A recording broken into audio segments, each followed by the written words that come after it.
These tactics are set up to fit the meta in FIFA 23, so it's time to start dominating your opponents with the 4-3-3 formation. It is good to be back. Feels like we've been waiting for ages for this new FIFA, but it's the same drill as normal. Any questions, or if you just want to leave a message, pop it in the box below. You know I'll respond to all of them, and let's get you set up.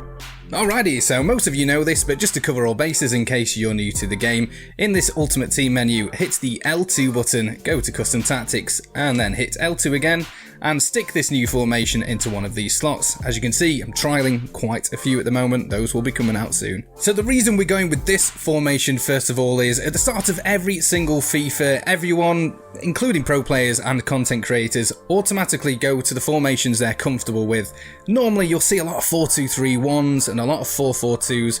And you know, we're not about that. We're about getting ahead of the curve, getting ahead of the meta, and we're going to be tearing those formations apart by using the current game as it stands to our advantage. So this 4-3-3 variation 3 is perfect to start the game with. So we'll quickly go through each tactic first of all, and it's worthwhile listening to these just so you understand what each one does. So defensive style we're leaving on balance, we don't need to change that at all. Same with the width, we're going to take that down to a width of 50. A depth of 65, if you're on the old gen you might want to knock that back just to 60 as the defenders don't come back as readily, but 65 is just perfect for a nice attacking formation with plenty of defensive responsibility still. Build up play we're leaving balanced also. Chance creation changed to direct passing just to encourage your players to make a few more forward runs when we're in that final third. A width of 60 to round that section off is just perfect to go with the player instructions, as you'll see on the next screen. Player in the box is quite high, we're having that on 7. That just encourages both wingers, the striker and the central attacking midfielder, to crowd the penalty area when we've got it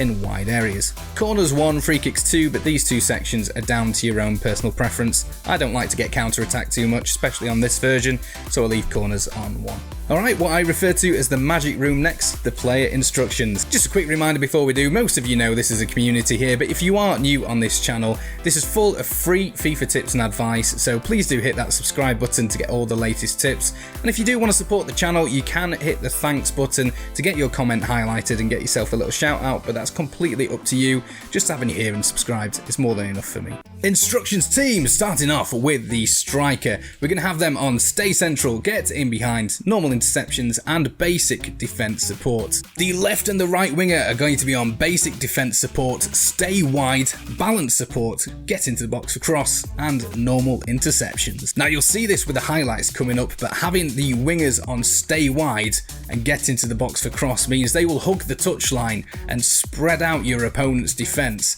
but then when it comes to the final third they will curve into the penalty area, which is perfect for some really nice tick-attacker passes, or if you prefer crossing, it's great for some back post crosses, depending on what your playstyle is. So for the central midfielder, we're going to use these as though they're a cam, so we're going to have them on get forward, get into the box for cross, normal interceptions, stick to position, and cover centre.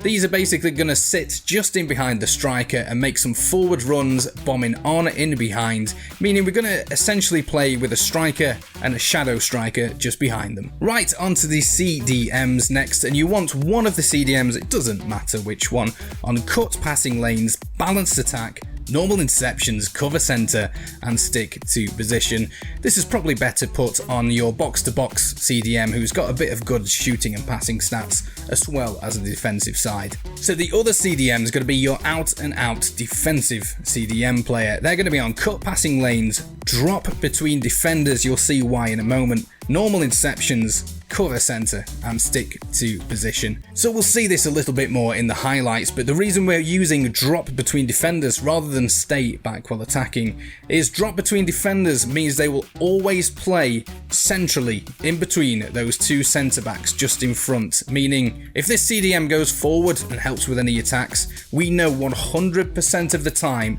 that CDM will never go missing. They will always be there centrally, ready to defend any counter attacks that hit us. Whereas stay back while attacking means they sometimes do push forward and help out, which is absolutely not what we want with this particular CDM. Left back and right back is up to you depending how much of an advanced player you are with FIFA. If you're very confident in your defensive skills, it is useful to leave them on balance, but for most people I would say just go safe and have them on stay back while attacking. The rest of them should be on normal interceptions, mixed attack and stick to position. Same goes for the other fullback. Unless you're really confident in in attacking, just keep them on stay back while attacking. Standard instructions for the centre back: stay back while attacking, normal interceptions, stick to position. Goalkeeper is up to you, champs. I like to have mine quite aggressive, so on comes for crossers and sweeper keeper, but it doesn't really matter, tweak those to your play style. So those are the tactics. The important thing is now that you understand how these work in the game and why they're so effective, so let's go through a few demonstrations. Whether you prefer old-fashioned wing play or tick-attacker between your central players, this formation will give you plenty of attacking opportunities. Having your wingers set to get in the box for cross means that in the final third they will be a lot closer together to give you more passing opportunities in and around the penalty area. Meanwhile, in the build-up play transition, that stay wide instruction means they will go out and occupy the fullbacks. Meanwhile, that balanced CDM and the attacking centre mid have plenty of space to roam free in the middle. See ya! You can really use these instructions to vary the way you play, from tick-attacker goals through the centre to creating overloads out wide. Here's how having balanced attack on the fullbacks leads them to overlap to get themselves into crossing opportunities.